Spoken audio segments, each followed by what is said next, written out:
보통 사람 천국 하면 다 내세 천국을 생각해요. 맞죠? 천국 하면 죽어서 가는 천국. 내세 천국의 관점을 가지고 마태복음 13장을 보면 이해를 할 수가 없습니다. 내세 천국을 가지고, 그러니까 죽은 다음에 가는 천국을 놓고서 마태복음 13장을 보면 이해가 안 돼요. 보통 내세 천국은 어디에서 많이 거론하고 있냐면 요한계시록에서. 거기에는 내세 천국에 관한 얘기를 좀 기록하고 있지만 예수님은 내세 천국 얘기는 사실은 강조하지 않습니다. 그럼 내세 천국을 안 믿기 때문이냐? 그게 아니고 그것은 우리가 믿는 순간 보장된 거기 때문에 우리가 굳이 거론할 필요가 없다라는 거예요. 이미 보장돼 갈 건데 그 천국이 어떻게 생겼냐, 뭐냐 따질 이유도 없고 알아볼 이유도 없는 거예요. 그건 너희들이 믿고 있으면 되는 거예요. 그런 말입니다, 예수님은. 그러면 뭐냐면 지금 이곳의 현세, 우리의 삶 속에서 되어질 하나님의 나라를 어떻게 누리고 살 거냐, 이게 중요하다는 거예요. 아멘. 그래서 오늘 본문도 보면은 이 땅에서 하나님의 자녀가 누려야 할 하나님의 나라, 천국에 관한 부분을 말씀하고 있는 거예요. 그래서 우리가 이미 내세 천국은 성경에서 이렇게 말하고 있습니다. 골로새서 1장 13절에 보니까 그가 우리를 흑암의 권세에서 건져내요 그 사랑의 아들의 나라로 옮기셨으니. 그렇습니다. 우리는 믿는 순간 천국으로 간 것 보장이 됐기 때문에 그거는 그냥 믿으면 돼요. 빌립보서 3장 20절도 오직 우리의 시민권은 하늘에 있는지라. 그렇습니다. 우리의 시민권은 하늘에 있는 거예요. 그래서 사도행전 1장 7절에서 예수님은 이렇게 말합니다. 그 때와 그 기한은 아버지께서 자기의 권한에 두셨으니 너희는 알 바가 아니요. 너희 신경 쓰지 말라 이런 얘기예요. 그 이면 보장됐고 갈 곳인데 뭐 천국이었다. 요즘 좀 이렇게 사람들이 현혹하는 그 이렇게 기독교인들 중에 또 이상한 단체에서는 자꾸 그 내세 천국 가지고 막 사람들을 막 협박도 하고 공갈도 치고 무섭게도 하고 막 이러는데 속지 않기를 바랍니다. 그렇게 무섭습니까? 예수님이 그랬거든요. 신랑이 올 걸 알고 신부가 이미 준비가 다 된 신부는 걱정할 게 없다. 신랑이 언제 오든지 상관이 없다. 근데 등이 준비되지 않는 신부는 걱정인 거죠. 우리는 이미 등불을 준비한 신부입니다. 아멘. 그러니까 언제든지 하나님 부르시면 가면 돼요. 그건 뭐 이때가 아니야 저때가 따질 것도 없어요. 묻지도 말고 따지지도 말고 믿으시기 바랍니다. 네. 그러니까 이 천국에 관한 부분은 하나님의 권한 안에 이미 주어진 거고 보장된 것입니다. 자, 그렇다면 오늘 본문에서 말하고 있는 마태복음 13장은 이 땅에서 우리가 누려야 할 천국에 관한 이야기예요. 자, 그래서 여기서 뭐라고 합니까? 누가복음 17장 21절에서 이렇게 얘기합니까? 또 여기 있다 저기 있다고 못하리니 하나님의 나라는 너희 안에 있느니라. 그렇습니다. 우리 안에 하나님의 나라가 있다는 거예요. 이제 이것을 발견하고 누려야 된다는 거예요. 자, 그러므로 우리가 이 땅에서 이루어질 하나님의 나라, 천국에 관해서 정확하게 알고 신앙생활하는 것이 아주 중요합니다.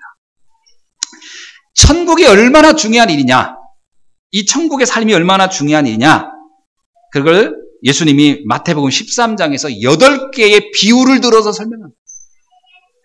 천국은 이런 것이다. 천국은 이런 것이다. 여러분 아시잖아요. 천국은 4가지 씨를 뿌린 것과 같은 것이다. 천국은 겨자씨 같은 것, 천국은 누룩과 같은 것, 천국은 가라지와 같은 것, 천국은 밭에 감춘 보화 같은 것이다. 천국은 뭐라고 얘기합니까?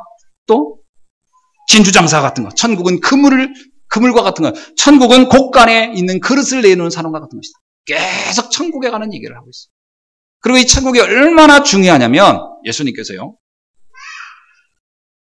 부활하시고 나서 40일 동안 하나님의 나라, 천국에 관한 일만 말씀했어요. 왜 그러냐? 이미 구원은 받았는데, 잘 들으셔야 돼요. 성도들이 예수를 믿고 구원을 이미 받았는데, 문제는 그 하나님의 나라를 누리지를 못하고 있다는 거예요. 우리 옆 사람 인사합시다. 이제 하나님의 나라를 누리면서 합시다. 그 하나님 나라가 뭔지를 알아야 누릴 거 아니에요. 그래서 예수님이 하나님의 나라는 이런 것이다 라고 알려주는 겁니다, 지금. 그래서 아까 뭐라고 했어요? 천국은 옥토와 말씀이 뿌려진, 그래서 뭐냐면 천국의 시작은 말씀이 들어오는 것부터 시작되는 거예요. 천국은 하나님의 말씀이 나와 함께하면서 시작되는 거라는 거예요. 아, 천국이 어떻게 시작되냐고요? 좋은 곳을 찾아다니는 게 아니고 여기가 천국인가? 이 땅에 사람들 천국 하면 이러잖아요. 뭐 굉장히 행복하고 굉장히 막 아름다운 곳을 보면 이러잖아요. 와, 여기가 지상 천국이다. 그 천국 말고 여러분 꽃밭을 보고 와 하죠. 겨울에 가보세요. 꽃이 있나? 다 시들어서 없지. 뭐 나무를 보고 와 천국이다. 나중에 가보세요. 다 개발돼가지고 황량하지. 그러니까 이 땅에 인간이 보는 천국을 말하는 게 아니고요. 성경에서 말하는 거면 하나님의 말씀이 너희 속에 들어간 것부터, 아멘, 우리의 영혼 속에 들을 때부터 하나님의 천국이 시작된 것이다. 천국이 뭐죠? 하나님과 함께하는 삶이에요. 천국이 뭐죠? 하나님이 우리를 통치하는, 하나님이 우리를 보호하는 게 천국이에요. 나라란 단어를 쓴 거예요. 나라, 통치, 보호 이런 개념이거든요. 그래서 하나님의 나라가 너희에게 임했다는 얘기 뭐예요? 내가 하늘과 땅의 모든 권세를 가진 내가 너희를 지키고 너희를 보호하고, 그게 하나님 나라예요. 그래서 하나님 나라는 여기 있다 저기 있다 하지 말아라. 여기 있다 저기 장사 찾아다니지 말아라. 아, 호주에 갔더니 우와 여기 천국인가? 캐나다 가면 오 여기가 천국인가? 여기 있다 저기 있다는 게 아니에요. 너희 가운데 있느니라. 이해가 되십니까? 그러니까 오늘 또 여러분이 천국을 누려야 돼요. 아멘? 그러니까 그 성경에 우리가 그 역사를 쭉 보면요, 천국을 누렸던 사람들 있잖아요. 크로스비 같은 사람, 여자. 보이지도 않아요. 장님이야. 그러나 나는 주님이 나와 함께 하시네. 천국에 있다. 이런 고백을 찬양을 하잖아요. 천국에 있다는 거예요. 하나님의 함께하는 것을 누리는 시간. 그게 천국의 시작인 줄 믿습니다. 그런데 그 천국이 뭐라고요? 옥토에 씨가 뿌려지는 것과 같은 것이다. 말씀이 내 안에 들어오는 것부터 천국은 시작됩니다. 그러니까 오늘 이 시간에 여러분이 말씀이 내 영혼 속에 들어야 시작이 되는 거예요. 복음이 내 속에 들어야 돼요. 그러니까 말씀이 안 믿어지는 사람, 나 말씀 전혀 관심 없는 사람, 말씀 들으면 너무 짜증나고 신경이 나, 이미 천국은 상관없는 거예요. 그렇잖아요. 하나님이 말하는 천국과 상관없는 거예요. 난 가만히 해서 좋은, 지금, 내가 다른 데가 있어야 되는데, 지금 낚시를 해야 되는데, 뭐, 등산, 그건 세상에 말하는 좋은 데겠지요. 그러나 하나님이 말하는 천국은 아니라는 거예요. 하나님의 천국은 말씀이 내 영혼 속에 들어오는 것부터. 자. 그래서 이 비유를 가만히 보면 어떻습니까? 천국 비유의 핵심이 있어요. 거기에 보면은 특징이 있어요. 4가지 씨, 겨자씨, 누룩비유, 가라지 이런 거 감추어진 보화 이런 얘기를 통해서 우리가 느끼는 게 하나 있어요. 천국은 이런 거라는 겁니다. 사람들이 알 수 없는 것이라는 거예요. 일반적인 사람들은 이해할 수 없는 것이라는 거예요. 이게 하나님이 주신 천국은 그런 거라는 거예요. 아멘입니까? 일반 사람들은 모르는 거예요. 누룩 같고 가라지 같은데, 그리고 겨자씨 같은데 이게 보이냐는 거예요. 그래서 서서히 시작된다는 거예요. 겨자씨, 누룩 다 공통적인 겁니다. 서서히. 그리고 감춰인 보화, 숨겨져 있다는 거예요. 비밀처럼. 그렇죠. 여러분이 예수님의 말씀이 내 안에 들어와서요, 내가 너무 행복해. 불신자들이 이해돼야 한대요. 너는 내가 볼 땐 나보다 돈도 많지 않은 것 같고, 내가 볼 땐 넌 외모도 나보다 못한 것 같고, 뭐 네가 사는 것도 형편도 나보다 못한 것 같은데 어찌 너는 이렇게 행복하냐? 그게 불신자들이 이해할 수 없는, 세상이 이해할 수 없는 누룩 같은 천국이에요. 겨자씨 같은 천국이 그에게 시작된 거예요. 아멘? 그 천국. 요셉이 감옥에 있는데 너무 행복한 거예요. 노예인데 너무 행복한 거예요. 보디발이 이해할 수 없는 천국이 그에게는 시작된 거예요. 깨달아지십니까? 이 천국이 이해가 안 되면 우리는 이 땅에서 승리하는 삶은 살 수가 없는 거예요. 늘 불신자가 부럽고, 불신자가 두렵고, 불신자가 대단해 보이고, 천국과는 상관없는 삶이 돼요. 천국이 이해되는 날이 되길 주의 이름으로 축원합니다. 자, 천국은 또 어떤 의미가 있습니까? 숨겨진 보화 같고 진주 같다고 하는 거예요. 나중에 큰 나무가 된다는 거예요. 무슨 얘기냐면 그 결과가 그 이후에 내 인생에 그 누렸을 때 오는 결과가 상상을 초월한다는 거예요. 아멘. 이해할 수 없는 엄청난 응답이 온다는 거예요. 30배, 60배, 100배라는 개념. 큰 나무라는 개념이. 온 누룩이 섬 아래 그 밀가루가 다 부푼다는 말이, 땅속에 묻혀진 보화라는 말이 뭐냐? 오는 결과는 상상할 수가 없다. 그러니까 여러분, 하나님 나라가 시작에 대한 미래가 기대가 되는 거예요. 난 미래가 잘 모르겠어요. 하나님 나라가 시작이 안 돼서 그래요. 미래가 불투명하다. 미래가 막막하다. 미래가 염려와 근심으로 가득하다. 하나님의 나라가 아직 시작이 안 돼서 이게 시작돼야 돼요. 그래야 미래가 기대가 돼요. 아멘입니까? 자, 그래서 이 천국에 관해서 우리에게 강조한 거죠. 왜 그러면 이 천국이 그럼 이렇게 중요하겠습니까? 이유가 있어요. 이 천국을 누리지 않는다면 어떻게 되겠냐? 이 땅에서 우리의 삶은 완전히 무너지게 돼 있어요. 이유, 이 땅은 흑암이 권세를 가지고 장악하고 있는 세상 임금이라고 해서 사단이 그가 장악한 세상이기 때문에요. 그래서 이 땅은 하나님 나라의 반대가 뭐죠? 사단의 나라라는 거예요. 이해가 되십니까? 사단의 나라에 있기 때문에 하나님의 나라가 시작이 안 되면 어떻게 되겠어요? 우리의 삶이 잘 되는 것 같아 어느 날 다 무너질 것이다. 어느 날 고난과 고통의 문제가 나를 엄습할 거라는 거예요. 왜? 이 권력을 가지고 있는 흑암이 장악하고 있으니까. 그래서 예수님은 뭡니까? 하나님의 나라가 너에게 반드시 이루어져야 된다. 아멘입니까? 그 얘기를 하는 거예요.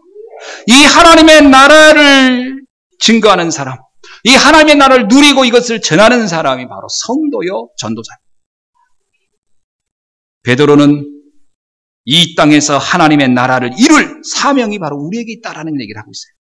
그래서 베드로전서 2장 9절에서 너희는 택하신 족속이요 왕같은 제사장이요 거룩한 나라요 그의 소유된 백성이니 이는 너희를 어두운 데서 불러내어 흑암의 나라에서 불러내어 그의 거룩한 빛에 들어가게 하시니 이 빛의 아름다운 덕을 선전하는 자이라. 아멘. 그래서 우리가 하나님의 나라를 전할 자랍니다. 여러분이 어둠의 나라에서 건짐을 받은 자예요. 아멘. 그래서 하나님 나라가 이해가 됐잖아요. 이제 누려야 되고 이 사실을 사람들에게 알리는 일을 해야 되는 거예요. 그게 바로 하나님의 나라의 일을 아는 사람의 영안인 줄로 믿습니다. 자, 그래서 하나님은 우리를 부르셔서 구원을 하시고 전도도 하며 귀신을 내어 쫓는 권세도 갖게 하십니다. 그 권세를 주신 이유가 여기 있습니다. 하나님의 나라의 일을 하도록 하기 위해서. 제가 이 전도 현장에서 이렇게 보면 이 복음을 듣기 이전에 사람들의 상태가 다 어떠냐? 멀쩡한 것 같은데도 만나서 얘기해보면 다 힘들어요. 다 피곤해하고 지쳐있고요. 그래서 제가 이렇게 흔히 하는 질문이 있습니다. 지금까지 살아온 대로 앞으로 계속 10년, 20년, 30년 살아간다면 당신의 인생은 어떻겠습니까? 그러면요. 100이면 100 다르더라고. 어휴, 끔찍해요. 지금까지 살아온 대로 그대로 살아가라면 어떻게 했냐면 다 끔찍하다는 거예요. 맞습니다. 그게 정상이에요. 끔찍해요. 저보고 보고 말기 전처럼 지금 살라고 하면 저는 아마 지금 미쳤을 거예요. 물어봅시다. 보고 말기 이전처럼 살라고 하면 여러분 어떠시겠어요? 아, 전 좋은데요, 그때가? 그러면 여기 있을 이유가 없죠. 참 신기하죠. 거의 대동소이하더라고요. 그러니까 우리가 이 하나님의 나라를 가지고 누린다는 게 엄청난 거예요. 그러니까 이게 지금 불신자들이 세상 거 다 가지고 있는데 한 가지 없어서 다 무너지는 거잖아요. 그 하나님의 나라가 시작되는 게 뭐죠? 말씀이라고 했어요. 근데 무슨 말씀입니까? 그냥 말씀입니까? 아니에요. 말씀의 핵이 있어요. 그리스도의 비밀이 들어가야 돼요. 그거를 성경의 요한복음은 빛이 왔으되 그래요. 빛이 들어가야 돼요. 그래야 어둠이 떠나죠. 성경에 그냥 말씀이 들어가서 빛이 떠나는 게 어둠이 떠나는 게 아니고 그리스도의 말씀이 들어가야 떠나요. 그러니까 우리 렘넌트들이 참 고민해. 나는 렘넌트 보면서 렘넌트들이 그리스도 이해가 참 될까? 어렵겠다라는 생각은 들어요. 어렵겠다. 근데 이걸 이해하는 아이들도 있더라고, 있기는. 근데 웬만하면 참 이해하기가 어렵겠다 이런 생각은 저는 솔직히 들어요. 그래서 지금 방법이 뭐냐? 그냥 각인시켜주는 거예요. 어느 날 깨달을 것이라고 보는 거예요. 하나님. 그래서 그 그리스도 찬양 있잖아요. 어느 날 나는 알았네. 어느 날 알게 될 거니까. 그때를 우린 믿고. 지금 알고 갈 수 있을까? 앵무새처럼 예수는 그리스도 삼직 그렇게 하겠지만 그게 정말 내 인생의 빛일까? 그게 잘 나는 모르는 경우가 대부분이겠구나. 근데 또 어른들은 알까? 이런 생각 간혹 들어요. 알면 삶이 바뀌게 돼 있거든요. 그리스도를 아는 것과 그걸 누리는 것은 전혀 다른 겁니다. 그리스도를 누린다는 말이 뭔지요? 누린다 이 말을 쓸 때 어떻게 못 땄습니까? 누린다는 말은 나의 삶 속에서 사실적으로 그리스도의 능력을 내가 체험해야 되는 거예요. 그래서 뭐냐면 문제 속에서. 문제가 왔을 때 그 문제를 어떻게 봐야 하느냐는 거예요. 그게 누리는 겁니다. 근데 문제 왔는데 무서워, 걱정돼. 그런데 예수는 그리스도, 이 문제 떠나갈지다. 그게 누리는 게 아니에요. 문제 속에 하나님의 계획이 보여야 그게 누리는 거예요. 요셉은 형들이 자기를 팔았어요. 팔았다는 건 객관적으로 말하면 자기에게 안 좋은 일이 온 거예요. 그런데 그거를 복음의 언약적 눈으로 해석이 됐어요. 내가 애굽을 살리려면 이 방법 외에는 방법이 없었는데 이렇게 쓰시면 그래서 나중에 요셉이 뭐랍니까? 하나님께서 당신들을 앞서 나를 애굽으로 보낸 것이다. 그렇게 해석이 된 거예요. 그게 언약을 누린 사람의 자세예요. 언약을 누린다. 그리스도를 못 누리면 그 문제를 해석하는 힘이 없기 때문에 암송을 하는 거예요, 머리로. 이게 좋은 일이 있겠지, 좋아지겠지, 꼭 나쁜 일은 아닐 거야, 좋은 일이 올 거야. 그러나 그건 자기 최면이고, 자기의 소망이고, 자기의 바람이지, 그게 누리는 건 아니에요. 많은 사람이 누린다는 말에 오해를 하고 있는 것 같아. 그건 자기의 소망이지. 그거는요, 불신자가 흔히 말하면 긍정적 사고방식하고 똑같은 거예요. 긍정적 사고방식은 복음을 누리는 게 아닙니다. 그러다 안 되면 어떡한대요? 거기서 이제 흔히 속된 말로 깨갱이 되는 거예요. 더 무너져 버리는 거예요. 요셉은 갔어요. 하나님의 계획이 있어서 난 애굽에 갔다. 갔더니 그러면 잘 풀려야 됩니까? 아니요. 노예가 된 거예요. 노예가 돼서 그래도 하나님의 계획이 있겠지. 계획이 있겠지 하는 건 복음이 아니에요. 여기서 나는 배울 게 있다. 여기서 나는 경제를 배워야 된다. 그래서 감옥에 갔어요. 그러면 더 안 좋아졌잖아요. 이걸 긍정적 사고방식을 가진 사람 같으면 이제 감옥 갈 정도면 한계에 도달하는 거예요. 자기 생각의 한계에. 에이, 하나님도 없구나. 있기는. 있는 줄 알았더만. 그리고 자기가 스스로 무너질 겁니다. 그건 복음을 누리는 게 아니에요. 긍정적 사고방식을 가지고 지금 적용하고 있는 것이지. 완전 다른 거예요. 거기서 어떻게 했냐? 이곳에 하나님의 가장 큰 계획이 있다. 예를 들어서 봅시다. 요셉이 나중에 총리가 안 됐다고 합시다. 우리가 자꾸 총리 됐다니까 거기에 너무 포인트를 두고 있는데 총리가 안 됐어요. 그러면 요셉이 무너졌을까요? 요셉이 감옥에서 노예 생활을 하다가 거기서 죄수로 있다가 죽었다고 합시다. 그러면 거기서 그는 시달렸다 죽겠습니까? 아니에요. 이미 답은 얻은 거예요. 그게 복음이에요. 그러니까 스데반은 좋은 날을 이렇게 기대하고 그게 순교 가능합니까? 좋은 날 아니에요. 순교 자체가 나에게는 응답이라고 본 거예요. 이거는 긍정적 사고방식하고는 완전히 다른 겁니다. 아멘. 결과를 내가 만들어 놓고 거기 따라가는 건 아니에요. 신앙인들이 복음의 능력을 너무 몰라요. 여러분, 내가 세상이 말하는 어떤 좋은 상태에 간 것만 복음의 축복입니까? 아니에요. 내가 있는 현장에서 지금 하나님이 나와 함께하면 하나님의 계획이 나를 통해 성취되고 있다는 사실만으로 큰 충분한 거예요. 요셉은 이렇게 이해했을 거예요. 감옥에서 죽었다면 이랬을 거예요. 감옥에 있었던 그 죄수들이 나를 통하여 하나님을 알지 않았느냐. 나를 통해 그게 하나님을 고백하지 않았느냐. 그러면 난 이것으로 나는 할 일을 다 한 거다.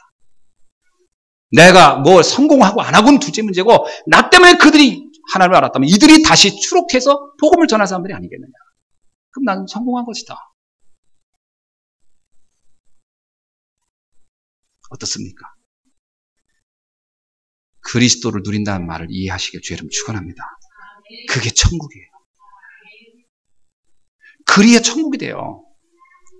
자칫하면 천국은 내가 말한 좋은 상태를 이미 정해놓고 거기에 도달할 때까지는 참고 인내하고 도달했으니까 그게 과거가 그래서 천국이었구나 이렇게 재해석하는 그거를 내가 긍정적으로 해석해주는 이런 게 아니고 과정에서 이미 하나님을 누리는 거예요.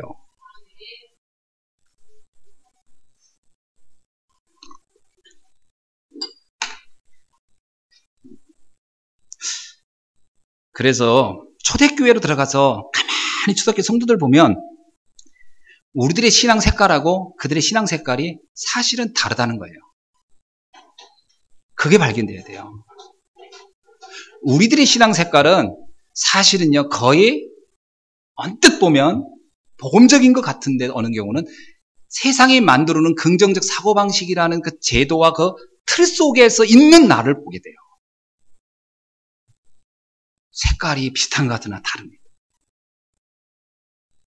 그래서 오직 예수가 안 되는 거예요. 그래서 언제 안 되느냐? 참는 데까지 참다가 어려움이 딱 오면 그때 무너져 버리는 거예요. 무너진다는 것 자체가 오직 예수가 안 됐다는 얘기예요. 어떤 상황이라도 무너지지 않아야 되는 겁니다. 아멘. 그게 오직 예수예요. 그 사람이 하나님이 보시기에는 안전한 거예요. 하나님이 쓸만한 거예요. 잘 보세요. 갈라디아 2장 20절이 뭡니까? 나는 주고 내 안에 그리스도가 주인된 거를 갈라디아 2장 20절이에요. 그게 천국을 누리는 사람의 상태를 말한 거예요. 근데 우리는 갈라디아 2장 20절이 사실은 잘 안 되잖아요. 자, 그러면 이렇게 이해할 겁니다. 그게 무슨 행복인가요? 그게 착각하는 거. 그게 행복입니다. 하나님이 함께하는 겁니다. 여러분, 미래에 돈을 많이 벌 나를 위해서 지금 내가 좀 어려운 상황이 내가 참는 거다. 그게 올바른 인생관입니까? 그래서 그 돈 엄청 벌을 날이 안 오면 어떻게 돼요? 그럼 너무 억울하게 살다 죽는 거잖아. 예를 들어서 오면 다행이다고 하는데 안 오면 어떡할 거냐고. 안 오면 어떡할 거예요? 안 올 수도 있잖아요. 꼭 와야 됩니까? 꼭 온다고 하나님이 뭐 여러분하고 사인해서 도장 찍었나요? 하나님이 주권 속에 있다고 하잖아요. 우리가 내 인생은 하나님 주권 안에 있다. 그래서 지금 천국을 누려야 되는 거예요. 지금 누려야 되는데 누려야지 해서 누려지는 게 아니고 발견돼야 돼요. 내가 이곳에 있는 이유, 하나님 지금 나를 지금 있게 하시면서 나를 계획하신 이유, 여기에 대한 하나님의 계획, 축복 다 찾아내야 돼요. 지금 이 시간이 여러분에게 가장 행복한 시간이 돼야 돼요. 아멘입니까? 그게 안 찾아내면 지금 천국과 나의 삶은 멀리 떨어져 있는 거예요.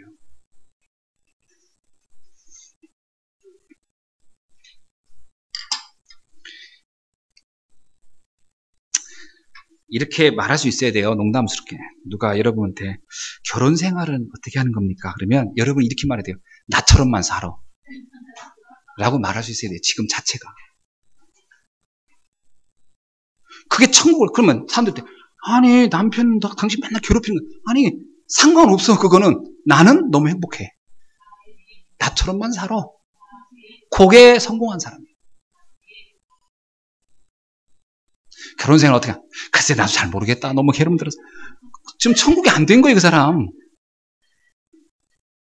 남편이 잘 해줄 때 그때는 좀 같은데, 그렇잖아. 그 뭐 천국에 그게. 세상 사람이 말하는 방식이지. 그러니까, 제가 아까도 이제 혼자 주례사 준비를 좀 하고 있는데, 뭔 얘기를 할까? 그러다가, 그 얘기 하다가, 나처럼만 살아라. 이 얘기 해야 되겠다.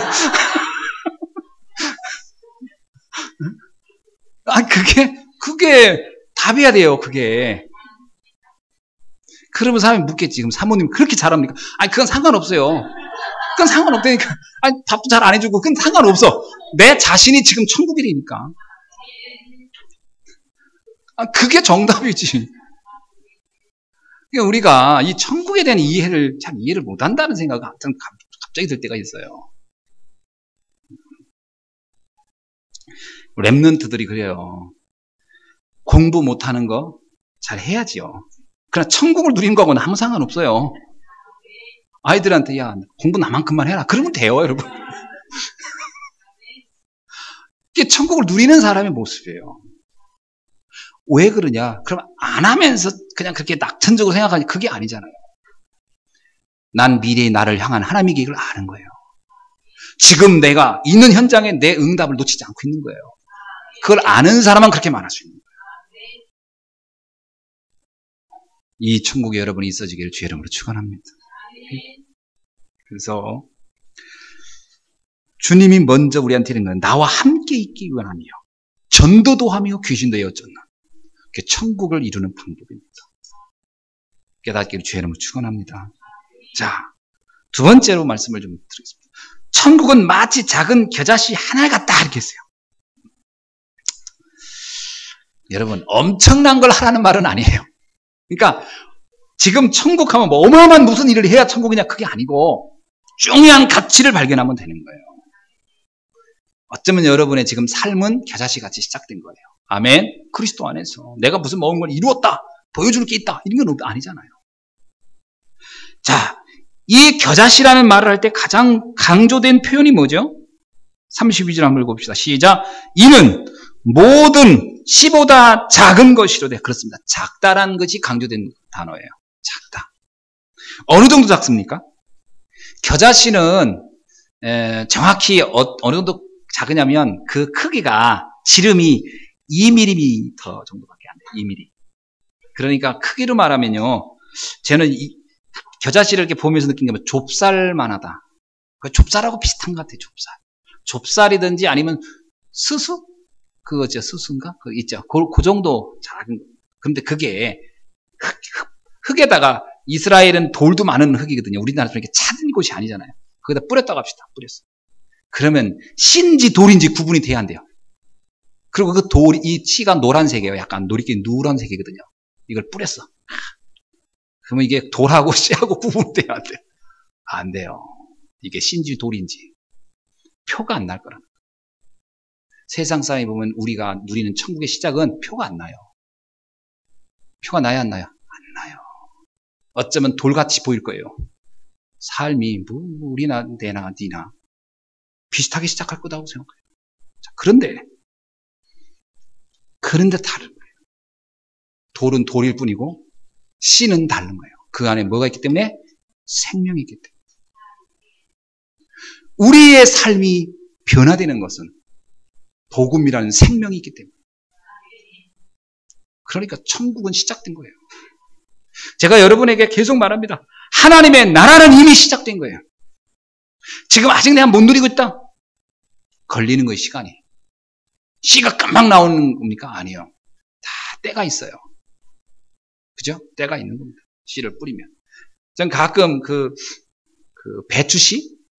배추씨하고 열무씨, 그거 보면, 그 흙에다 막 뿌리잖아요. 표도 안 나고, 이게 씨인지 돌인지. 이야, 그런데요, 이게 시간 좀 지나고 비 오고 나면 새순이 쫙 나와. 지나면 여기다가 열무 한번 뿌렸는데, 쫙. 어떻게 알고 그냥 나비가 먼저 와가지고. 나비가 난 되게 이쁜 건 줄 알았거든. 이게 사단이더만. 열무의 사단은 나비야. 나비가 오고 나서부터는 열무가 완전 다 그냥 초토화 되더라고. 나비가 되면서 알을 낳는데 그게 나중에 전부 다 애벌레가 돼가지고 그냥. 그래서 내가 그날부터 나비만 보면 잡는 거예요. 그래서 광명한 천사같이 나타난다더니 너구나. 나비가 겉으로는 엄청 예쁜데 하는 짓은 아주 마귀 짓을 하더라고. 가지고 그냥 다 초토화돼가지고 먹을 수가 없게 됐죠. 뿌리면 표가 안 납니다. 그런데 시간이 지나면 나요. 그게 바로 생명이에요. 여러분, 예수님 당시에 예루살렘에 거주한 사람의 수는 4만 명이었다고 그래요. 4만 명. 학자들이 어떤 요세푸스는 15만이 살았다 막 그러는데 이제 아주 고고학자들이 그때 당시에 그 거주 모양, 그때 당시에 주거 상태, 그 사람들의 결혼 개념, 자녀 난 수조를 예루살렘을 딱 따졌더니 예루살렘 성 안에 거주한 사람 수를 대략 4만 명으로 예상합니다. 저도 그게 맞다고 봐요. 제가 최근에 아니죠. 오래전에 예루살렘에 가보니까 그 안에 사는 사람의 수가 뭐 4, 5만 명 정도 살겠구나 이렇게 느껴지는 작은 도읍입니다. 근데 그 안에 120명은 겨자씨 같은 거예요. 출신은 갈릴리고 그들에게 아무도 눈을 주지 않았고 아무도 그들이 어떤 일을 할 거라고 생각지도 않았어요. 그런데 그들이 세계를 바꿨어요. 그게 겨자씨 같은 겁니다. 할렐루야. 예. 바울의 팀을 보세요. 바울의 팀은 4명밖에 안 돼요. 사실은. 처음에 바나바 있었지만 떠나고요. 바울의 팀을 보면 마가, 실라, 디모데 4명입니다. 바울까지. 근데 이 4명이 움직였는데 유럽을 다 뒤집어 버렸어요. 놀랍죠? 이게 겨자씨인 거예요. 사람들은 모르지만 생명을 가지고 움직였기 때문에요. 어마어마한 일들이 일어나는 거예요. 깨닫기를 주의 이름으로 축원합니다. 자, 이 같은 하나님의 역사에 대해서 성경은 이미 여러 곳에서 말씀했어요. 어떻게 얘기했느냐? 이사야서 60장 22절에 보니까 이렇게 말씀했어요. 그 작은 자가 천을 이루겠고 그 약한 자가 강국을 이룰 것이니 때가 되면 나 여호와가 속히 이루리라. 아멘. 이게 천국에 대한 이야기예요, 사실. 약한 자가 강국을 이루고요. 여러분이 작은 자 같으나 천을 이루는 이 일들을 감당할 수 있는 줄로 믿습니다. 하나님의 나라의 능력 믿으세요. 그건 내 힘으로 되는 게 아니라 내게 능력 주시는 자 안에서 그분의 능력으로 되어지는 줄로 믿습니다. 욥기 8장 7절에 이런 게 있죠. 네 시작은 미약하였으나 네 나중은 심히 창대하리라. 그냥 식당 가면 다 붙였어. 다. 그래서 장사를 처음엔 조그맣게 시작했는데 나중에 큰 장사 되겠다. 그 뜻이 아닙니다, 사실은. 그 뜻이 아닌데 거기다 붙였기 때문에 그게 성취가 안 되고 있는 거예요. 그 뜻이 아니거든.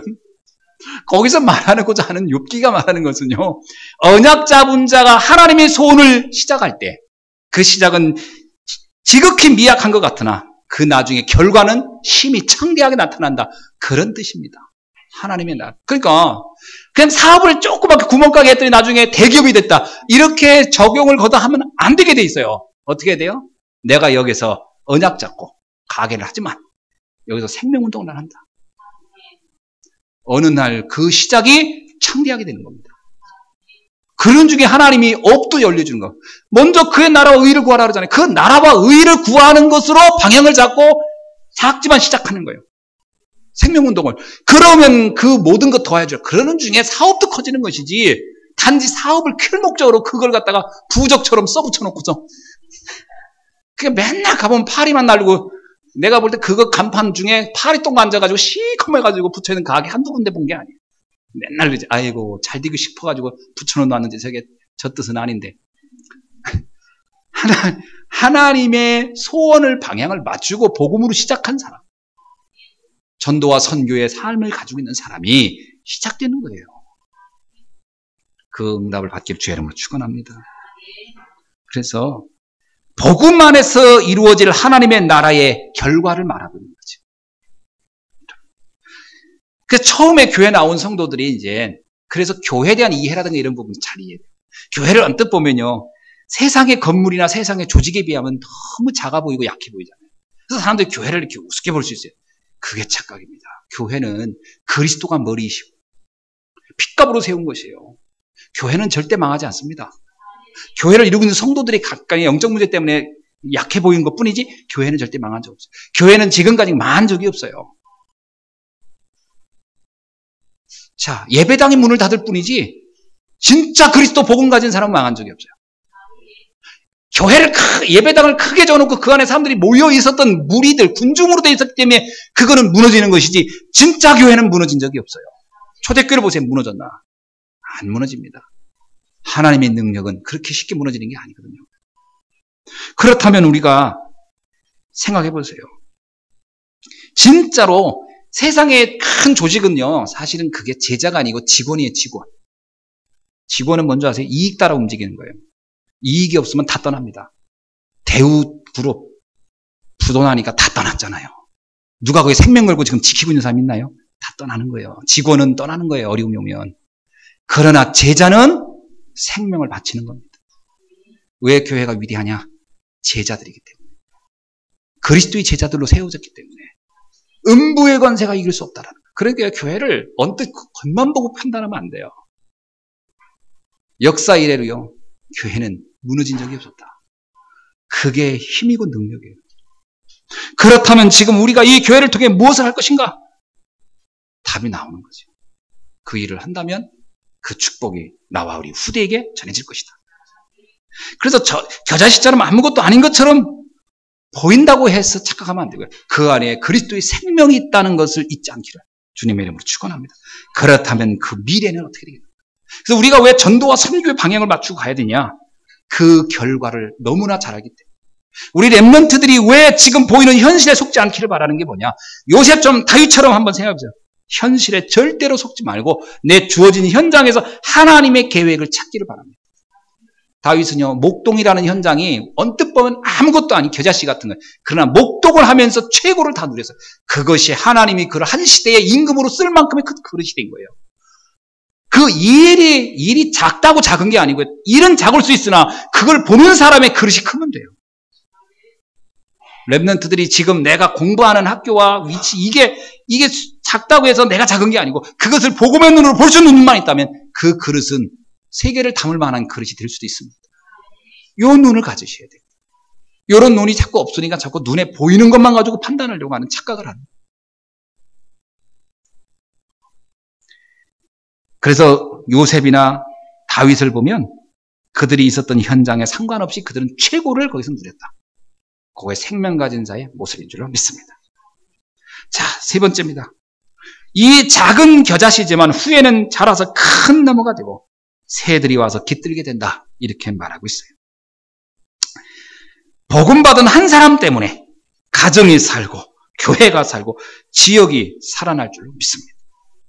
복음 가진 한 사람의 영향력은 대단합니다. 요셉의 영향력 아시잖아요.